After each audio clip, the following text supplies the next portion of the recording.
राजस्थान की सियासत में एक बार फिर हलचल मची हुई है। पूर्व मुख्यमंत्री वसुंधरा राजे का एक ताजा वीडियो सामने आने के बाद से प्रदेश की राजनीति में नए समीकरण बनते नजर आ रहे हैं। इस वीडियो में वसुंधरा राजे को मुख्यमंत्री बनाने की मांग के नारे गूंज रहे हैं, जिसने भजनलाल शर्मा की सरकार के भीतर की गुटबाजी को फिर से उजागर कर दिया है। इस बीच पूर्व मुख्यमंत्री अशोक गहलोत के हालिया बयान, जिसमें उन्होंने भजनलाल शर्मा की कुर्सी को खतरे में बताया, उन्होंने इस आग में घी डालने का काम किया। क्या वसुंधरा राजे की वापसी राजस्थान की सियासत को नया मोड़ देगी? पिछले कुछ महीनों से राजस्थान सरकार में सब कुछ ठीक नहीं चल रहा है। 2023 के विधानसभा चुनाव में बीजेपी ने वसुंधरा राजे को दरकिनार कर भजनलाल शर्मा को मुख्यमंत्री बनाया, जो पार्टी के केंद्रीय नेतृत्व का फैसला था।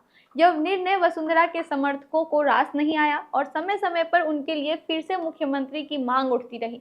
ताजा वीडियो, जिसमें कार्यकर्ता वसुंधरा को सीएम बनाने के नारे लगा रहे हैं, इस असंतोष का ताजा उदाहरण है। यह वीडियो न केवल बीजेपी के आंतरिक अंतर्विरोधों को दर्शाता है, बल्कि यह भी संकेत देता है कि वसुंधरा का प्रभाव अभी भी पार्टी में एक बड़े वर्ग में बरकरार है। दूसरी ओर अशोक गहलोत ने अपने जोधपुर दौरे के दौरान भजनलाल शर्मा की कुर्सी को खतरे में बताकर सियासी माहौल को और गर्म कर दिया। गहलोत ने कहा कि दिल्ली और राजस्थान में कुछ लोग भजनलाल को हटाने की साजिश रच रहे हैं, लेकिन भजनलाल इसे समझ नहीं पा रहे हैं। यह बयान न केवल बीजेपी की अंदरूनी कलह को उजागर करता है, बल्कि गहलोत की उस रणनीति को भी दर्शाता है जिसमें वह विपक्ष के नेता के रूप में सरकार को अस्थिर करने की कोशिश कर रहे हैं।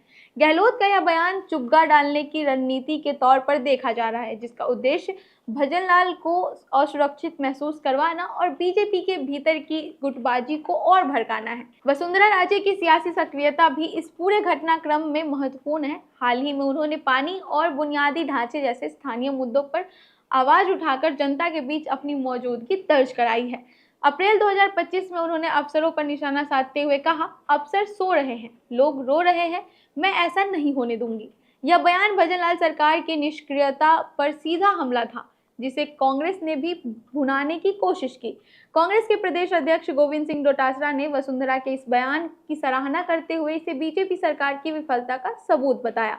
वसुंधरा और गहलोत के बीच की सियासी केमिस्ट्री भी इस पूरे मसले को और जटिल बनाती है। दोनों नेताओं के बीच दोस्ताना रिश्तों की चर्चा हमेशा से हो रही है। उदयपुर के डबौक एयरपोर्ट पर उनकी अचानक मुलाकात और लंबी बातचीत ने भी सियासी हलकों में हलचल मचा दी थी। कुछ लोग इसे महज संयोग मानते हैं, तो कुछ इसे दोनों नेताओं के बीच अनकहे समझौतों का हिस्सा बताते हैं। हनुमान बेनीवाल जैसे नेता तो खुलकर दोनों के साठगांठ का आरोप लगा चुके हैं। हालांकि बीजेपी के केंद्रीय नेतृत्व ने वसुंधरा को साफ संदेश दिया है कि भजनलाल शर्मा उनकी पसंद है। वसुंधरा ने भी हाल ही में भजनलाल की तारीफ की थी, जब उन्होंने कहा कि प्रधानमंत्री ने हमारे मुख्यमंत्री को अच्छे नंबर दिए हैं।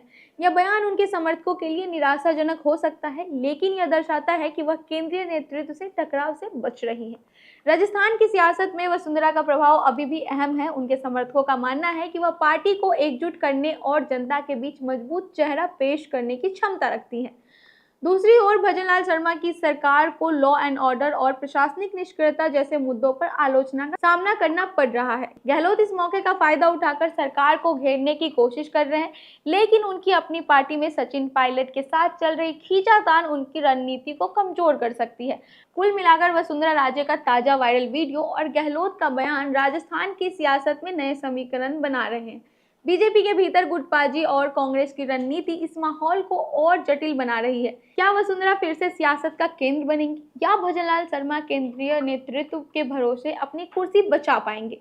यह सवाल आने वाले दिनों में राजस्थान की सियासत को नई दिशा दे सकते हैं। फिलहाल यह साफ है कि राजस्थान की सियासी रण अभी और गर्म होने वाला है। ऐसी और भी तमाम अपडेट्स और जानकारी के लिए बने रहिए हमारे साथ। धन्यवाद।